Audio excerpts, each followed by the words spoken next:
오늘 우리에게 주신 하나님의 말씀은 마태복음 11장 28절에서 30절 말씀입니다. 수고하고 무거운 짐진 자들아 다 내게로 오라. 내가 너희를 쉬게 하리라. 나는 마음이 온유하고 겸손하니 나의 멍에를 메고 내게 배우라. 그리하면 너희 마음이 쉼을 얻으리니 이는 내 멍에는 쉽고 내 짐은 가벼움이라 하시니라. 아멘. 오늘 나에게 주시는 은혜의 말씀을 듣겠습니다.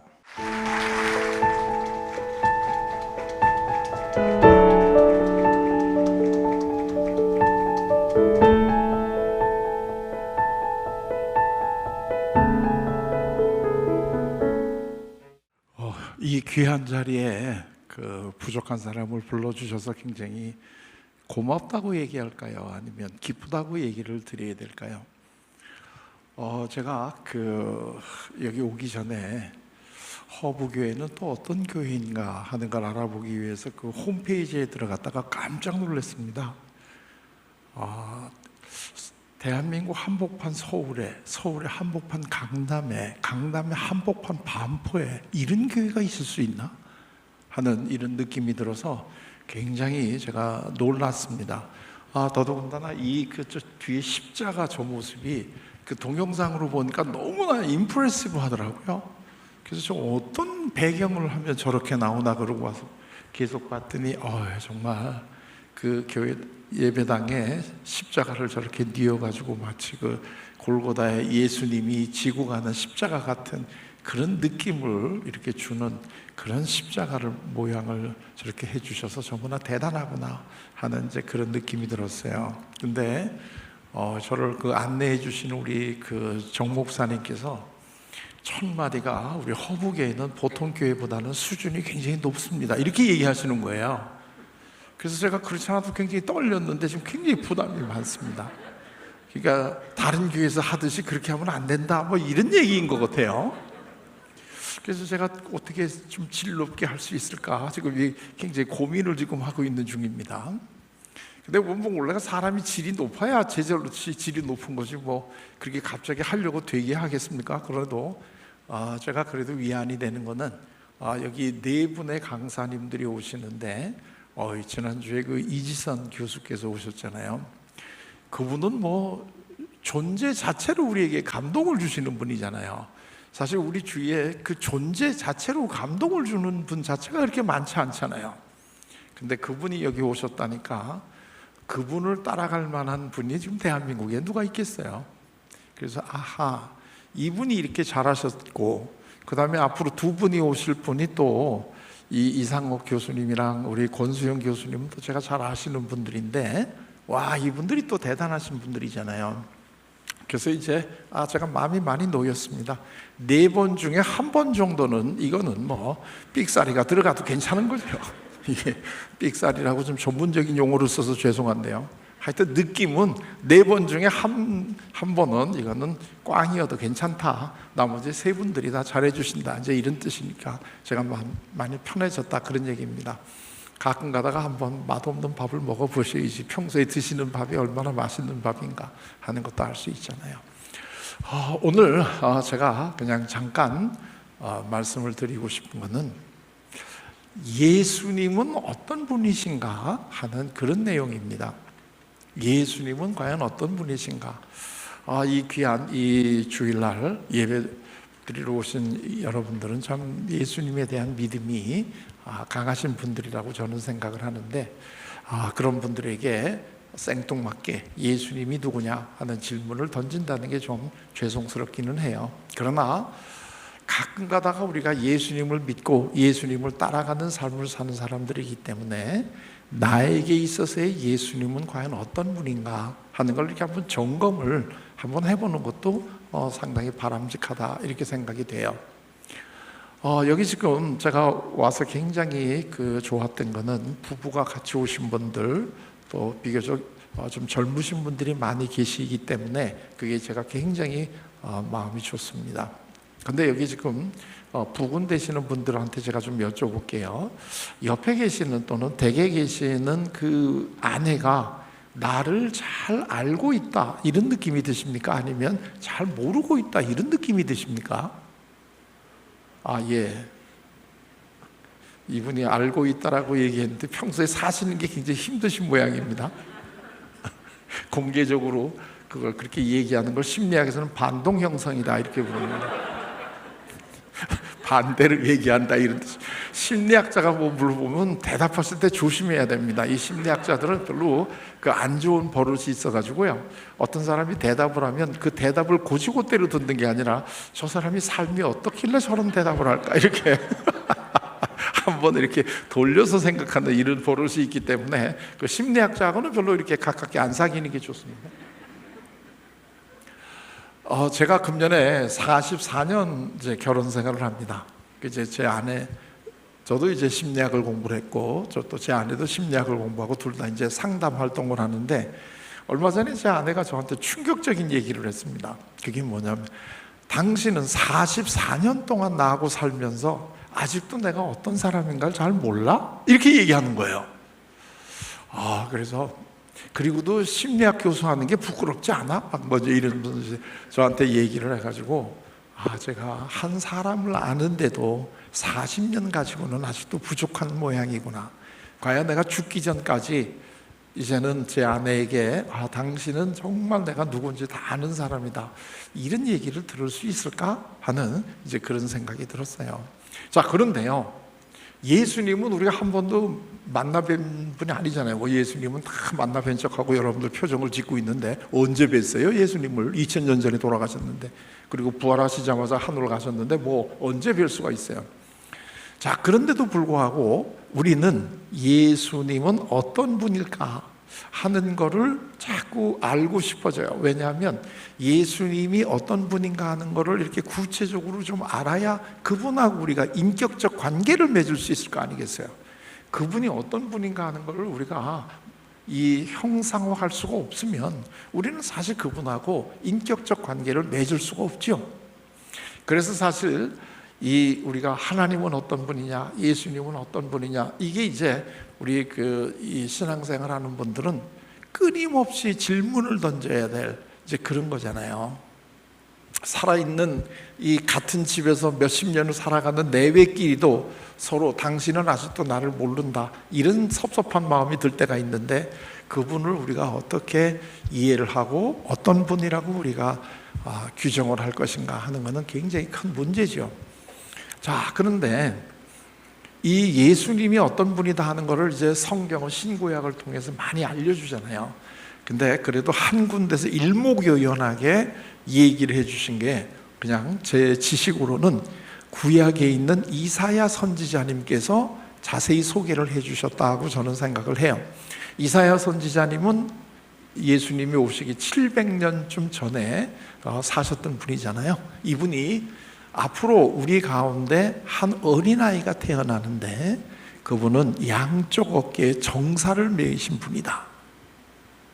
그러면서 그 다음엔 뭐라고 얘기를 하시느냐면, 그의 이름은 하고 예수님이 어떤 분이신가 하는 것을 네 가지로 우리에게 설명을 해 주시는데요, 우리가 익숙한 개역 개정 성경에는 첫째가 기묘자여 모사, 두 번째가 전능하신 하나님, 세 번째가 영존하시는 아버지, 그 다음에 네 번째가 평강의 왕, 이렇게 한 군데서 일목요연하게 이 예수님이 어떤 분이신가 하는 것을 우리에게 소개를 해 주십니다.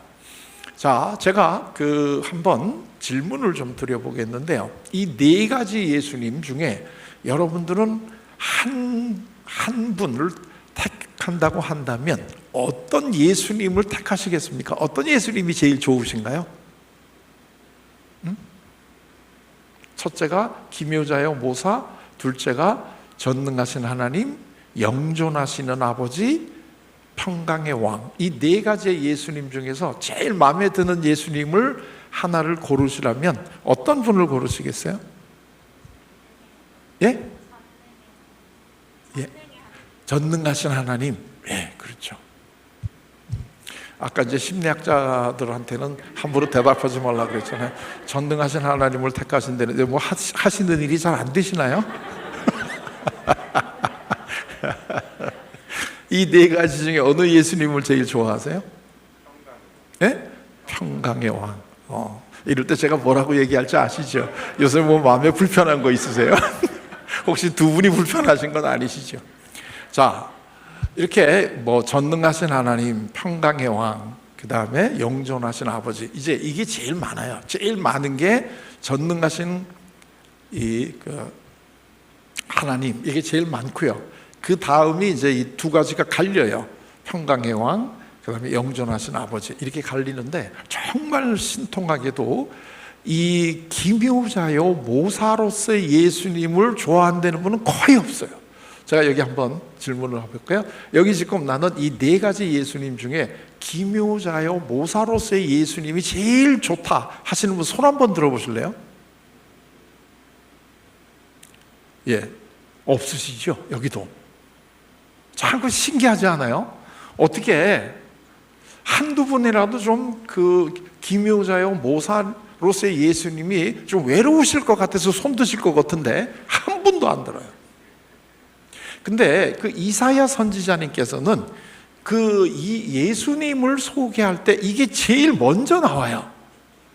물론 제일 먼저 나온다 그래서 그게 제일 중요하다 이런 뜻은 물론 아닐 거예요. 그러나 제일 먼저 나오는데 이 제일 먼저 소개되는 예수님에 대해서는 한국의 이 우리 성도님들은 어느 누구도 좋아하는 분이 없어. 근데 사실 저는 예수님 하면 저는 개인적으로 이 기묘자요 모사로서의 예수님을 저는 제일 좋아해요. 그래서 오늘 제가 좋아하는 기묘자요 모사로서의 예수님을 제가 왜 좋아하는지 그 이유를 간단하게 설명을 좀 드리려고 해요. 그래서 우리 예수님을 너무 외롭지 않게, 기묘자요 모사로서의 예수님을 외롭지 않게 하려고 해요. 이 기묘자요 모사, 이제 이게 그 제일 처음에 이제 나오는 예수님인데요. 칠판에 뭐 안 보인다고 걱정하지 마세요. 제가 30년 동안 교수 생활하면서 얻은 직업병이 있는데요. 그게 뭐냐면 뒤에 칠판이 없으면 불안해요. 그래서 뭘 자꾸 쓰는 거니까 이건 뭐 제가 안 불안하려고 그러는 거니까 너무 이거 염려하시지 마시고 그래도 뭘 좀 써놔야지 갈 때 그래도 강사비 받을 때 좀 덜 귀합니다.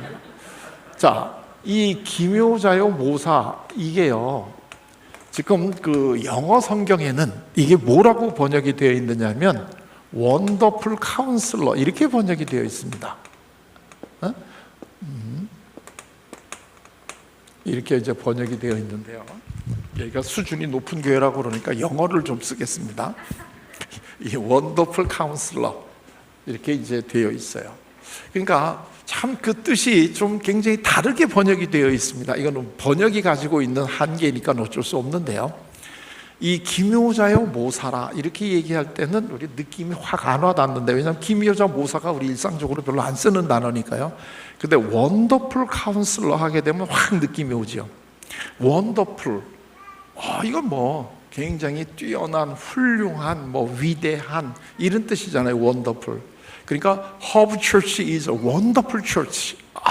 오늘 영어 좀 되잖아요. 수준 높은 분들하고 같이 있으니까. 이게요, 이게 아주 맞는 표현이잖아요. 허브 교회는 원더풀 처치다. 아주 좋은 뛰어난 교회이다. 아주 정확한 표현이죠. 자, 그 다음에 카운슬러는 뭘까요? 상담자. 요새는 카운슬러 하게 되면 제일 쉽게 번역이 되는 게 상담자 이렇게 번역이 된단 말이에요. 자, 그러면 예수님은 어떤 분이냐라고 이사야 선지자가 지금으로부터 2700여 년 전에 앞으로 오실 메시아는 어떤 분이다 라고 소개를 해주셨느냐 하면 그분은 뛰어난 위대한 상담자이시다 이렇게 소개를 해주셨다는 거예요. 그 놀랍지 않나요? 정말 놀라운 일이죠. 자, 그런데 그럼 상담자는 뭐 하는 사람인가요? 상담해 주시는 사람이죠. 그럼 상담은 뭔가요? 상담. 자, 여기 이제 저 뒤에 오시는 우리 이상옥 교수님이나 권수영 교수님이 지금 이 장신대하고 연세대학교에서 우리 목회자들 되실 분들에게 상담이 뭔가를 가르치시는 아주 뛰어난 분들이잖아요. 그러니까 그분들도 아마 이런 말씀을 좀 해주실지 모르겠는데, 그래도 제가 먼저 와서 한다는 게 너무나 다행이에요. 이 그 상담이라고 하는 게 한자로 어떻게 쓰는지 한번 우리나라 사람들 중에 제일 많이 가지고 있는 마음의 병이 뭐예요? 한국 사람들이 많이 가지고 있는 마음의 병, 화병이요. 뭐 생각 오래 할 거 없죠. 본인만 보시면 금방 이해가 되죠. 이 화병이에요. 화병. 화병이라는 게 이 불화자잖아요. 그러니까 화병이라는 게 뭐냐면 우리 마음속에 불이 생긴다는 뜻이잖아요. 그래서 이제 자녀들이 말썽을 피우면, 야, 이 녀석아, 네가 말썽을 피우는 바람에 애미 속이, 엄마 속이 타들어간다, 이렇게 얘기해요. 타들어가는 게 우리 마음속에 불이 있기 때문에 그래요. 그럼 이제 이 화가 났으면, 이 불이 생겼으니까 빨리 꺼야 되는데 이걸 안 끄고 참으면 불이 하나가 더 생깁니다. 그럼 이제 이자가 되는 거죠. 이게 이제 염자입니다. 지금 3개 국어가 나왔습니다. 지금 이제 염자가 되는데, 이거는 이제 이 사람들은 평소에도 마음속에 불이 나 있다, 이런 얘기입니다. 그러니까 속이 타들어간다 이거죠. 한마디로 얘기하면 이분들은 화병에 걸린 분이다, 이제 이렇게 얘기할 수 있는데요. 화가 나면 어떻게 푸시나요? 화났을 때, 화나면 어떻게 푸시나요? 미안해요, 제일 앞에 있는 분 자꾸 시켜서 굉장히 화난 표정인데, 욕해요. 어우, 정말 고마워요. 난 이렇게 진솔한 분하고 얘기하는 걸 굉장히 좋아해요. 내가 이런 데서 제일 싫어하는 이 대목이 뭐 기도해요, 뭐 이런 건데, 이 역시 허브교회는 참 수준이 높아요. 이 질문자가 뭘 의도하는지 금방금방 알아들으시는 거 보면 굉장히 고마워요. 자, 이럴 때는 이 욕을 하는 게 여러 가지 방법이 있어요. 다들 아마 각각 개인적으로 방법이 있었는데, 우리 조상들은 화는 이렇게 푸는 게 제일 좋다고 보는 거예요. 말로 풀어라. 이게 그래서 담자가 되는 거예요. 담자. 그런데 이게 너무 화나면은 혼자서 중얼중얼 하잖아요. 그래 보신 적이 있으신가요? 예, 여기 여러분이 고개를 끄덕끄덕 하시는데, 예, 조만간에 저하고 상담실에서 만날 분이 있는 것 같아요. 그런데 혼자서 이렇게 중얼중얼하고 다니면 남들이 뭐라 그래요? 정신 나갔다고 그러지 않아요? 저분이 자꾸 혼자서 중얼중얼 하시니, 그러니까 애들은 거짓말을 하네요. 자, 그런데 그러면 정신 나갔다, 뭐 이상하다, 이렇게 부르고 여자들이 혼자서 중얼중얼하고 다니면 차라리 머리에 꽃을 꽂아라, 뭐 이제 이런 얘기 여러 가지 하잖아요.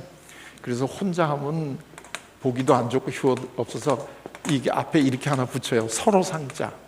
이게 이제 그러면 상담이 되잖아요. 상담은 서로 상대방의 마음속에 있는 화를 말로 풀어주는 활동이 상담이에요. 그러니까 상담은 어려운 게 아니에요. 우리 모두가 다 지금까지 살아오면서 내가 이 의식적으로 상담을 한다 하는 생각은 안 했지만 다 상담 활동을 하고 살아오시는 거죠. 왜냐하면 우리 가족들이 화가 났을 때 우리가 풀어줘야 되잖아요. 그걸 말로. 그래서 우리가 이제 상담을 하고 있는 거죠. 앞으로도 당연히 해야 되겠죠. 그런데 이 예수님이 바로 우리들이 화가 났을 때 우리들의 마음속에 있는 화를 말로 풀어주시는 분이다 이거죠. 이게 예수님이 가지고 있는 가장 첫 번째 특징이라는 거예요. 근데 그것도 원더풀하게 아주 말끔히 우리들의 마음속에 있는 화를 풀어주시는 분이다. 너무나 좋지 않나요? 저는 이 예수님을 너무나 좋아해요. 그 얘기는 뭐냐면 제가 마음속에 불이 많이 있다, 그 얘기겠죠? 이런 분이 예수님이시다 이거예요. 자, 그런데 우리 마음속에는 왜 화가 나느냐?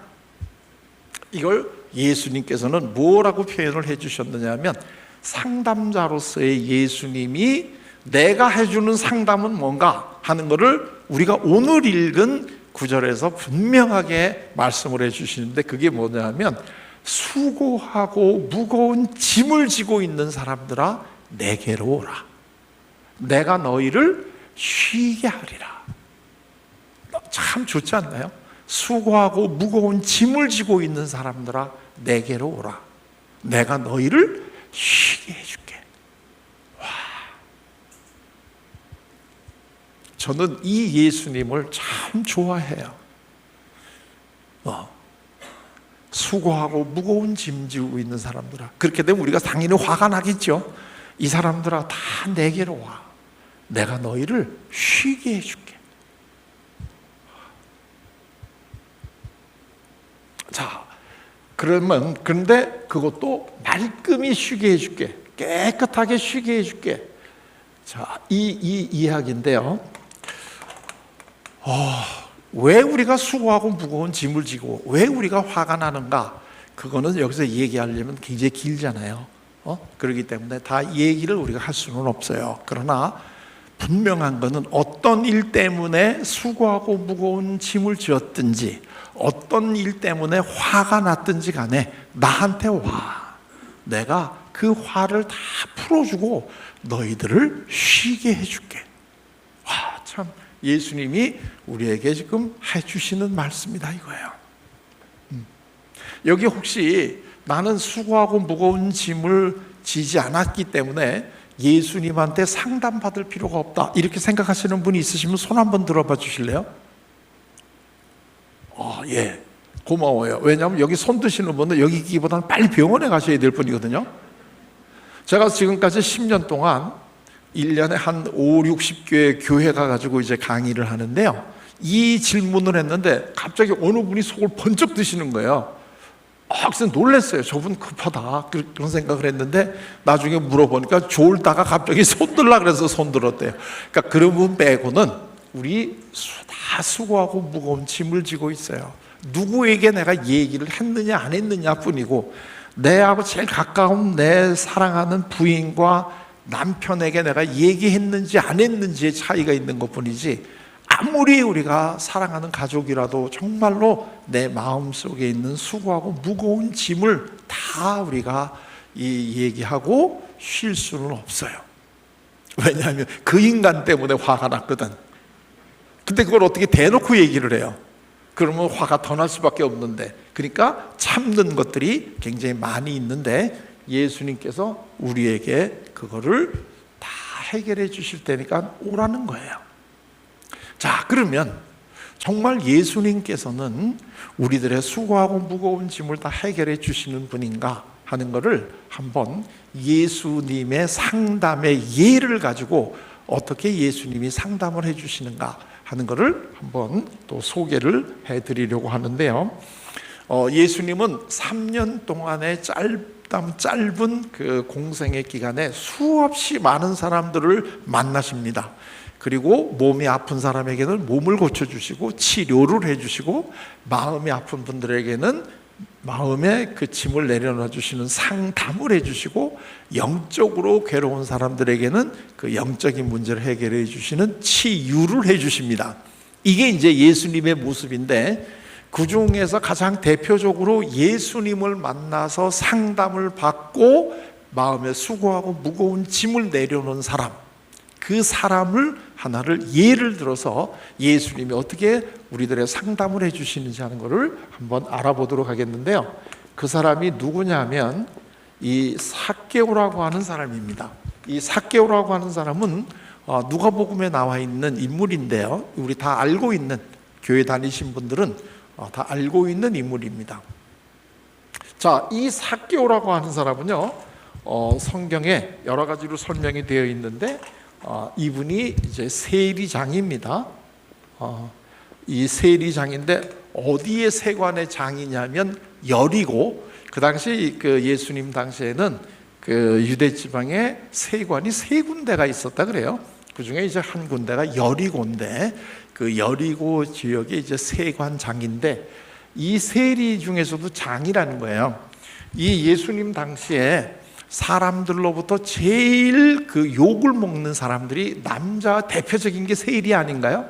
그래서 이제 예수님이 세리의 친구다 이제 이렇게 보통 우리가 얘기를 하는데 이게 제일 남자들 중에 나쁜 사람이죠. 거기다 장인이 뭐죠? 그러니까 이 삭개오라고 하는 사람은 우리가 한마디로 얘기를 한다면 어떤 사람인가요? 네. 제가 이렇게 그 단이 한 단 내려와 있는데 제가 심리학을 공부한 사람이기 때문에 그렇습니다. 자, 이 세리장이라는 뜻은 뭐냐면 나쁜 새끼 중에 나쁜 새끼다 이런 얘기죠. 그러니까 세리인 것만 해도 나쁜 놈인데 거기다 장까지 하니까 이놈은 진짜 나쁜 놈 중에 나쁜 놈이다. 이제 이런 뜻이란 말이죠. 자, 그런 삭개오가 이제 이 평소에 어떤 삶을 살았느냐 하면 이 사람은 어쨌든 간에 사회적 지위가 있겠죠. 세리장이니까요. 그 다음에 부자예요. 돈이 많아요. 그런데 사회적 지위가 있고 부자기 때문에 이 삭개오가 행복했나요? 그건 아니지요. 우리는 모두 이 사회적 지위하고 돈이 많으면 행복할 거라고 착각을 하고 우리 자녀들에게도 이렇게 되기 위해서 많이 지금 공부해라, 뭐 해라 이렇게 지금 얘기를 하지 않습니까? 그런데 이 삭개오는 사회적 지위와 부자임에도 불구하고 행복하지를 못했어요. 그 이유는 왜 그러냐면 삭개오는 요즘 말로 얘기하면 왕따를 당하고 있는 사람이기 때문에 그렇습니다. 왕따를 당하고 있어요. 왕따를 당한다고 하는 것은 이웃들과 사회적 관계를 맺지 못하고 있다. 지금 이제 그 얘기가 되는 거죠. 근데 이제 자세하게 뭐 더 얘기를 우리가 할 수는 없어요. 시간이 없으니까. 그런데 이 삭개오는 가족들에게도 왕따를 당하고 있는 것 같은 느낌이 들어요. 왜냐하면 성경에 보게 되면 가장 힘들 때는 다 떠나도 옆에 부인, 가족이 옆에 있거든요. 근데 이 삭개오에 얘기할 때는 가족이 안 나와요. 그렇기 때문에 가족들로부터도 상당히 배척을 당하고 있는 이런 처지였을 거다, 이런 생각이 드는데, 자, 이 삭개오가 무슨 소식을 들었느냐 하면 예수님이라고 하는 분이 있는데 이 예수님을 만나야 비로소 우리가 행복해진다 하는 이런 이제 이야기를 들었겠죠. 그 이유는 예수님은 사람이면서 동시에 하나님이시다. 이제 이런 그 이야기를 듣고 그래서 그분을 만나야지만 우리가 행복해진다 하는 이런 소문을 들었을 거예요. 그래서 이 삭개오가 예수님을 한번 만나고 싶었는데 때마침 예수님이 본인이 세관장으로 있는 여리고를 지나가신다 하는 소식을 들었죠.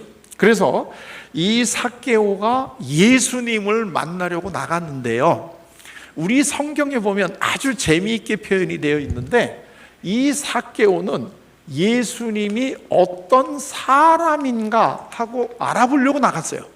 그러니까 예수님은 이 사람인과 동시에 하나님이시다, 이제 이런 이야기를 들었는데 삭개오가 집을 나설 때에는 예수님이 어떤 사람인가 하는 것을 알아보기 위해서 나갔어요.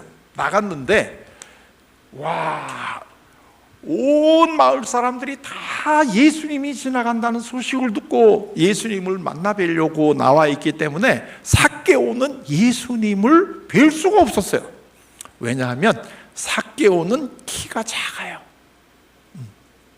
그러니까 이 성경에서 예수님이 지나가시다가 길에서 만난 사람의 그 신체적인 특징이 기술되어 있는 것은 삭개오밖에 없어요. 그러니까 이 삭개오가 키가 작다라고 하는 거는 굉장히 이 삭개오과 예수님과의 만남을 이해하는데 아주 중요한 키포인트예요. 우리는 보통 삭개오가 키가 작으니까 나무에 올라갔다 이런 정도로만 우리가 생각을 하는데, 키가 작은 사람만 나무에 올라가나요? 그건 아니죠. 근데 이 키가 작다라는 게 굉장히 이제 중요한데요, 여기서는 그걸 자세히 우리가 설명할 수 있는 시간은 없어요. 다만 유일하게 삭개오에게만은 키가 작다 하는 이런 표현이 있다는 거예요. 그래서 삭개오가 예수님을 뵙고는 싶은데 키가 작아서 예수님을 뵐 수가 없으니까 궁여지책으로 길 옆에 있는 나무에 올라갔어요. 아마 대부분의 사람들은 그냥 집에 갔을 거예요. 근데 이 삭개오는 이 옆에 있는 나무에 올라갔어요.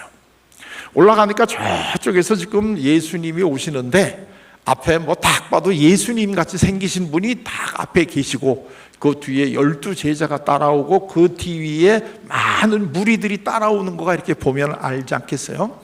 자, 그래서 예수님이 조금씩 다가오는데 만약에 지금 여기 계신 분들이 내가 만약에 삭개오다 하는 이런 한번 입장으로 한번 보시게 되면 지금 예수님이 오고 계시는데 어떤 느낌이실까요? 어떤 기분이 드세요? 저는 이 성경을 읽을 때 예를 들면 삭개오 이런 그 에피소드를 읽을 때는 마치 제가 삭개오가 된 것 같은 이러한 느낌으로 성경을 읽어봅니다. 내가 만약에 삭개오였다면 지금 예수님이 점점 다가오실 때 나는 어떤 느낌이 들었을까? 그거를 제 나름대로 제가 생생하게 그 느낌을 가져야만 삭개오와 예수님의 만남, 이게 저한테는 굉장히 더 생생하게 다가온단 말이죠. 그래서 이제 그걸 이제 보는데요. 자, 예수님께서 이렇게 오시는데 놀랍게도요, 예수님께서 그냥 지나가셔도 되는데 삭개오가 있는 나무 밑으로 오시잖아요. 예수님은 그냥 지나가셔도 되는데 삭개오가 올라가 있는 나무 밑으로 오시잖아요. 저는 이게 굉장히 예수님을 좋아하는 이유 중에 하나예요. 그냥 지나가셔도 되는데 삭개오가 올라가 있는 나무 밑으로 오시잖아요, 예수님이. 그리고 예수님은 삭개오에게 뭐라고 얘기하시나요? 제일 첫째가 삭개오야 하고 이름을 불러주십니다. 왜 예수님이 삭개오에게 이름을 불러주셨을까? 이 예수님이요, 이 3년 동안 이 공생의 기간에 많은 사람들을 만났는데요, 그 중에 이름을 불러준 사람은 유일하게 삭개오밖에 없습니다. 그러니까 이 삭개오가 원더풀 카운슬러로서의 예수님을 이해하는데 아주 중요한 에피소드이다는 것이 이해가 되시나요? 이 예수님이 많은 사람들을 만나시는데 그 중에 이름을 불러준 사람은 삭개오밖에 없어요. 왜 예수님이 다른 사람들은 이름을 안 불러주셨는데 유독 삭개오에게만은 이름을 불러주셨을까요?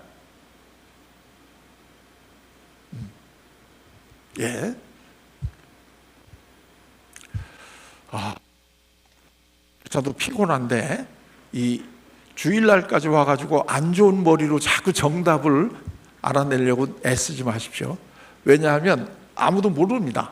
그건 성경에 안 나와 있기 때문에. 그건 마치 뭐하고 똑같으냐 하면 엿장수가 1분의 가위질을 몇 번 하느냐, 이 질문하고 똑같습니다. 그건 엿장수 마음대로예요. 아무도 몰라요.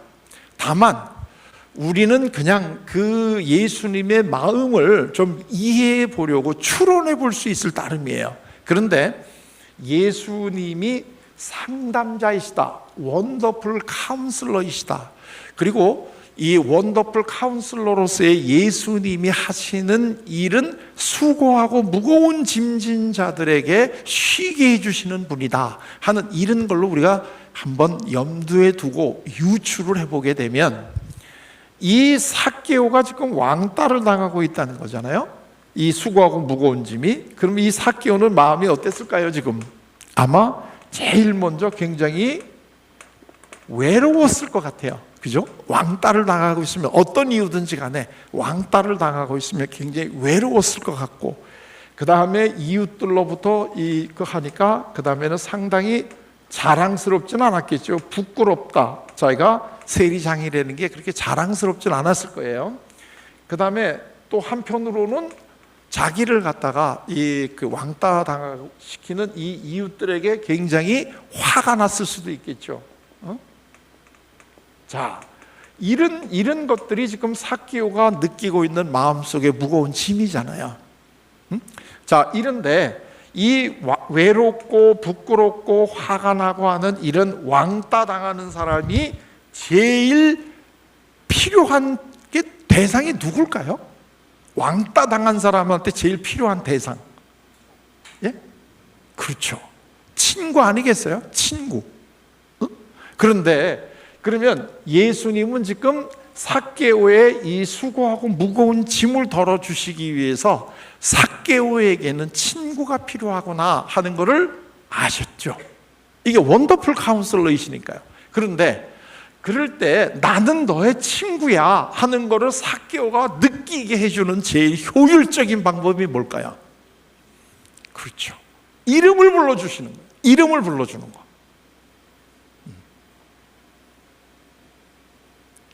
여기 상당히 여러분들이 그게 무슨 뜻인가 지금 아직 못 알아들으시는 분들이 있어요. 이런 분들을 위해서 이 사건이 있은 지 거의 2000년이 다 돼서 한국의 김춘수라고 하는 시인이 이름을 불러준다는 게 어떤 의미인가 하는 것을 우리에게 잘 알려준 시가 있어요. 그게 꽃이라는 시인데 아직까지도 한 번도 그 시를 못 보신 분이 있다면 옆에 계신 분이 알기 전에 빨리 오늘 가서 오후에 이 시를 보셔야 돼. 그 꽃이라는 시를 보면 이렇게 돼 있어요. 내가 그의 이름을 불러주기 전에는 그는 뭐죠? 하나의 몸짓에 지나지 않아요. 근데 내가 그의 이름을 불러주면 그는 나에게 와서 뭐가 돼요? 꽃이 돼요.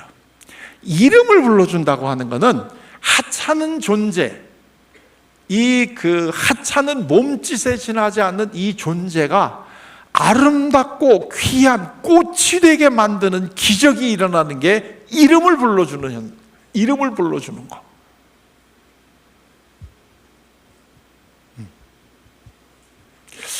여기 지금 부부가 계실 텐데 그 부군 혹은 아내에게 이름을 불러주신 게 얼마나 됐어요? 응? 오늘 꼭 손을 서로 붙잡고 이름을 한번 불러주세요. 옛날에 한참 사랑할 때 그 기분으로 손을 꼭 잡고 영철 씨 이렇게, 또는 순자 뭐 이렇게 말이죠. 그러면 그때 그 감정이 다시 살아나겠죠. 이게 이름을 누구누구 엄마, 뭐 여보, 당신 이거 이렇게 하지 말고 이름을 불러줘요. 이름.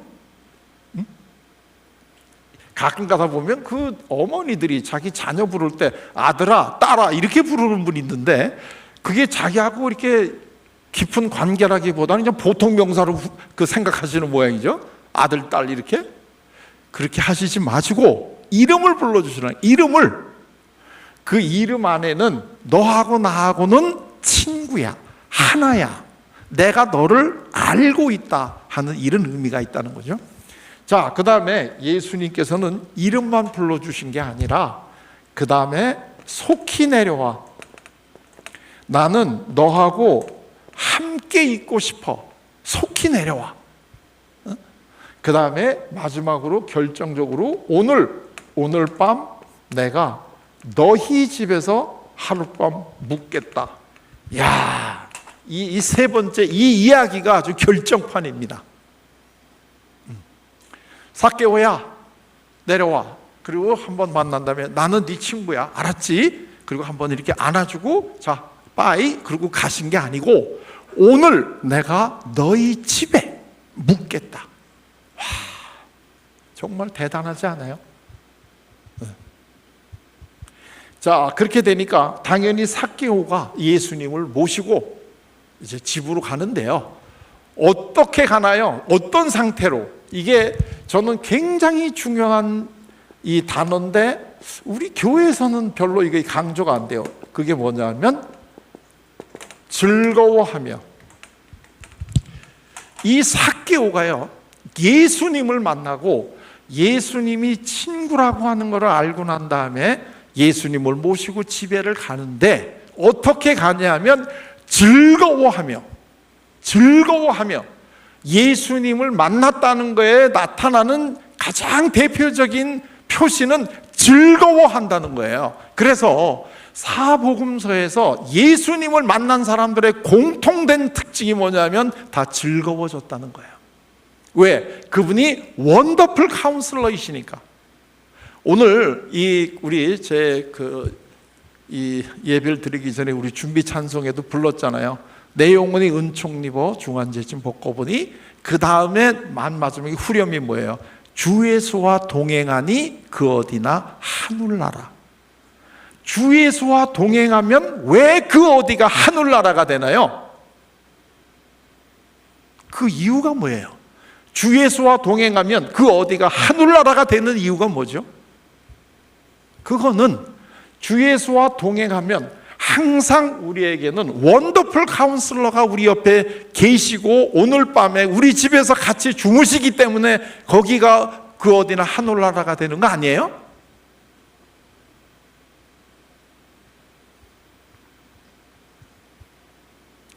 우리는 보통 주님 이렇게 얘기하고 예수님 그러면 그 위대하고 높은 막 이런 식으로 생각을 한단 말이죠. 물론 예수님은 여러 가지 특징이 있으니까 그분이 위대하신 분이고 높으신 분이고 이 하나님 우편에 앉아 계시고 그건 맞아요. 그런데요, 예수님은 그렇게 무시무시하고 엄청나게 큰 분이지만 동시에 뭐예요? 오늘 우리 집에서 함께 우리 이름을 불러주시고 같이 주무시는 분이에요.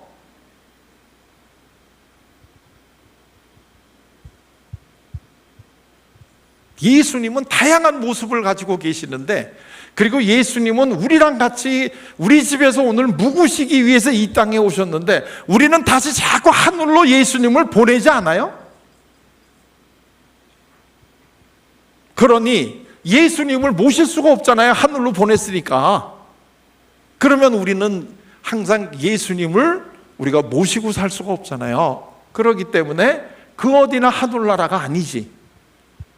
죽은 다음에나 가서 만날 수 있는 존재로 자꾸 이거를 예수님을 보내버리면, 예수님은 사실 우리랑 오늘 저녁에 우리 집에서 주무시기 위해서 이 땅에 오셨는데, 그래서 제가 맨 처음에 예수님이 어떤 분인가 하는 것을 우리는 어떤 생각을 하고 있는가 하는 이게 관계를 맺는데 아주 중요하다는 뜻이죠. 자, 그래서 이제 즐거워하는데요, 이게 우리 성경에는 그냥 영어 성경을 중역했기 때문에 즐거워하며 이렇게 돼 있는데, 이게 이제 그 독일어 성경을 보게 되면요, 이제 독일어 또 이제 최신 독일어를 쓴 성경을 보게 되면 이 즐거워하며 이 대목이 그로서 프로이데, 그러니까 그로서는 그레이트의 비교급이잖아요. 그러니까 엄청나게 크게 대단히 프로이데, 기뻐서 즐거워서 이런 뜻이란 말이에요. 예수님이 이름을 불러주시고 오늘 우리 집에서 주무신다니 그 예수님을 모시고 가는 삭개오의 마음은 그로서 프로이데, 너무나 기쁜 거예요. 그래서 예수님을 모시고 집으로 가서 서서, 앉지도 않았어요. 서서 뭐라고 예수님을 부르느냐 하면 어떤 사람인가 하는 것을 알아보고 나갔다가 예수님을 모시고 집으로 와서 너무나 즐거우니까 호칭이 주여 하고 바뀌어요. 누가 뭐라고 얘기한 것도 아닌데 어떤 사람인가를 보러 나갔다가 예수님을 뵙고 예수님을 모시고 집에 와서 그로서 프로이데, 너무나 즐겁고 기쁘니까 주여 하고 호칭이 바뀌면서 제가 제 재산의 반을 가난한 사람한테 주겠습니다. 그리고 토색한 게 있다면 4배로 내가 갚아주겠습니다.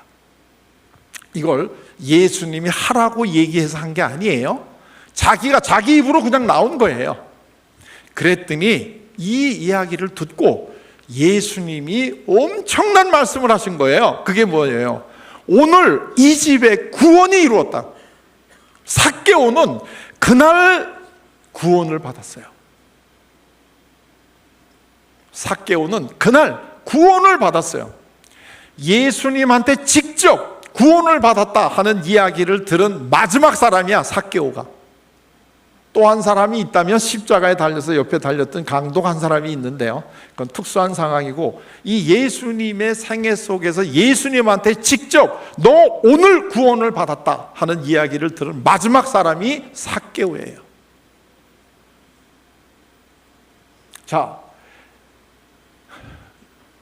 그런데요, 여기서 놀라운 게 또 하나가 있어요. 삭개오야, 너 오늘 구원을 받았다, 이게 아니고 이 집이라는 게 무슨 뜻이에요? 너의 가족 모두가 오늘 너 때문에 구원을 받았다. 이게 예수님이 삭개오에게 해주신 말씀이다 이거예요. 이게 내 집이 이게 이제 독일어로는 간스 파밀리에 전 가족이 너의 전 가족이 구원을 받았다 오늘. 그러면서 예수님께서 오신 이유는 삭개오 같은 사람을 구원하러 오셨다. 그게 누구예요? 우리죠. 자, 그런데요, 왜 여기서 이제 굉장히 중요한 이제 인물이 둘이 나오는데요. 하나가 이웃이에요. 이웃. 또 하나가 예수님이에요. 자, 그런데 이 이웃들은 오랫동안 같이 살면서도 삭개오를 변화시키지 못했는데 예수님은 한 번에 삭개오를 변화시켜 주셨어요. 그 이유가 뭘까요? 그 이유가 이제부터는 우리가 예수님을 믿고 예수님에게 상담을 받아야 되는 그게 이제 이 삭개오의 모습에서 나오는 거고요. 또 하나 우리는 예수님처럼 이 땅에서 살아가야 되잖아요. 이웃들을 사랑하면서. 여기에 들어오다 보니까 아주 놀라운 표가 있었던데요. Loving God하고 equal Loving Others예요. 하나님을 사랑하는 거는 바로 이웃을 사랑하는 거하고 동일한 거예요. 자, 그렇다고 한다면 우리는 예수님을 원더풀 카운슬러로 믿고 그분에게 상담을 받아야 될 뿐만 아니라 우리가 우리 이웃들에게 상담자가 되는 삶을 살아가야 되잖아요. 예수님을 믿고 따라간다는 것은. 자, 그렇다고 한다면 예수님하고 이웃하고는 뭐가 다르냐 하는 것을 우리가 분명히 알아야 되는데, 이웃이나 예수님이나 바라보는 삭개오는 동일한 인물이에요. 동일한 사람을 바라봐요. 그런데 이웃과 삭개오는 예수님은 삭개오의 다른 면을 봐요. 이게 굉장히 중요한 거예요. 이게 일반 사람과 상담자가 다르지는 면이에요. 그건 뭐냐면 이웃들은 삭개오를 바라볼 때 삭개오가 세리장이라는 걸 바라봐요. 겉으로 드러난 객관적인 눈에 보이는 이러한 것들을 바라본다는 거예요. 그러니까 이 삭개오는 세리장이기 때문에 왕따를 시키는 것은 지극히 자연스러운 일이에요. 이게 나쁜 놈이거든요.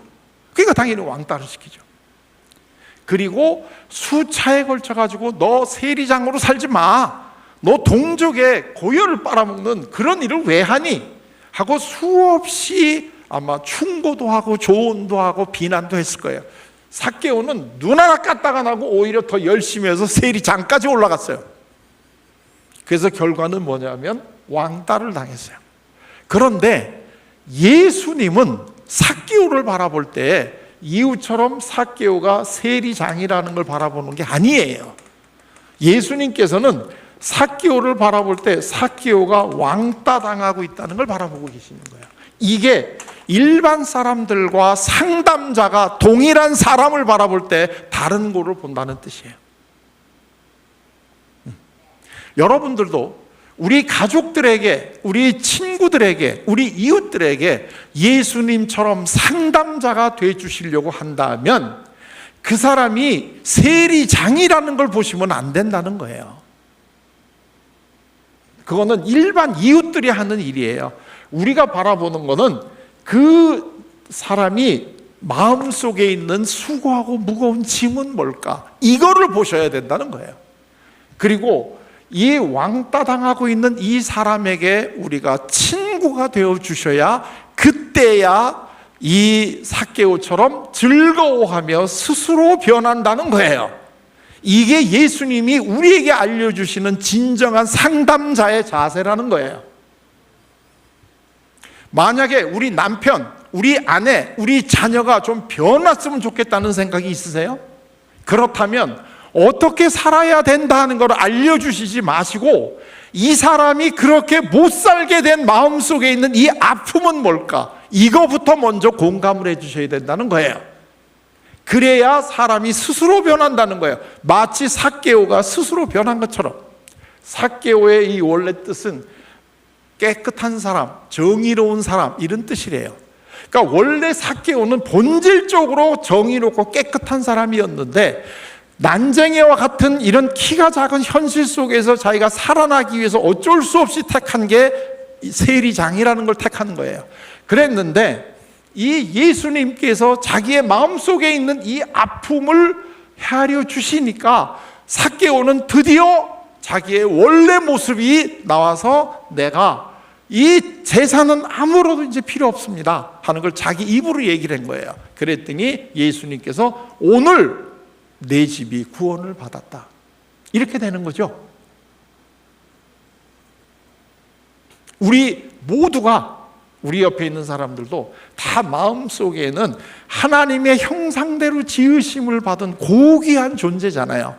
다만 현실적으로 이러저러한 이유 때문에 그렇게 못 살고 있는 것뿐이에요.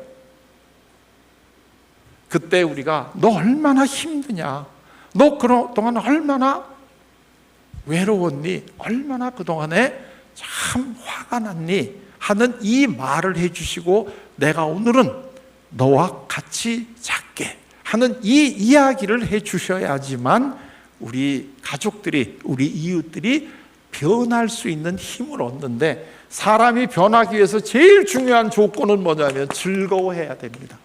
즐거워해야 돼요. 그래서 혹시 우리 주위에 누가 변화가 되기를 바라는 분들이 있다면 제일 처음부터 할 일은 그분을 즐겁게 해주셔야 됩니다. 즐겁게 해주신다는 것은 그분의 마음속에 있는 수고하고 무거운 짐, 그래서 이 화난 마음, 이 마음부터 만져주셔야 된다는 겁니다. 그때 드디어 사람은 변합니다.